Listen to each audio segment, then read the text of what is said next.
ഇവിടെ ഒരു അടിച്ചു കയറി വാന്ന് പറയുന്ന ഒരു കമൻറ്റ്, ഒരു ഡയലോഗ് ഈ ഇടയ്ക്ക് ഭയങ്കര ഫേമസ് ആയി റൺ ചെയ്തുകൊണ്ടിരുന്നു. അത് അഭിനയിച്ച ഒരു ആക്ടർ, അയാളുടെ നിന്ന് വന്നൊരു കോളാണ്, ഒരു പാതിരാത്രി വന്നൊരു കോളാണ്. നൈറ്റ് കോണ്ടാക്ട് ചെയ്തിട്ട് ഇവർക്കൊക്കെ സെയിം, അതാ ഞാൻ പറയാൻ പോകുന്നത്, ഇവരെല്ലാവരും they all are in the same boat. ഒരേ ക്യാരക്ടറിസ്റ്റിക്സും ഒരേ ക്രിമിനാലിസവും ഒരേ പോയ്സണും എല്ലാം ചുമന്നുകൊണ്ട് നടക്കുന്നവരാണ്. അതുകൊണ്ടാണല്ലോ അവർ തമ്മിൽ ഭയങ്കര ഐക്യമുള്ളത്.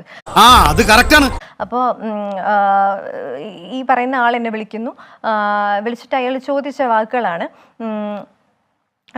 നിങ്ങൾക്ക് സെക്സ് ചെയ്യാൻ താല്പര്യമുണ്ടോ, സെക്സ് നിങ്ങൾക്ക് ഇഷ്ടമാണോ, നിങ്ങൾക്ക് എന്താണ് ഇഷ്ടപ്പെട്ട പൊസിഷൻ, ഇതൊക്കെയാണ് അയാൾ ചോദിച്ചത്. അയാൾ അത്രക്കാരനാണോ?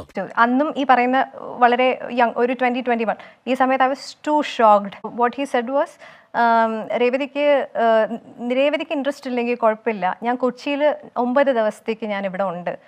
അപ്പോൾ രേവതി ഏതെങ്കിലും സ്ത്രീകളെ ഫ്രണ്ട്സ് ആയിട്ടുള്ള ആരെങ്കിലും കൊച്ചിയിലുണ്ടെങ്കിൽ ഒന്ന് ഒപ്പിച്ചു തരാൻ പറ്റുമോ എന്ന് ചോദിച്ച ഒരുത്തനാണ് അയാൾ. സിനിമയിൽ സൽഗുണ സമ്പന്നൻ, ജീവിതത്തിൽ മഹാപോക്രികളും. ഇത് എന്റെ ഒരു നമ്പറാ, പോക്കിരുത്തം കളിക്കുന്നത് അതിൽ വേണ്ട തെണ്ടി. പിന്നെ നാണക്കെടുത്ത്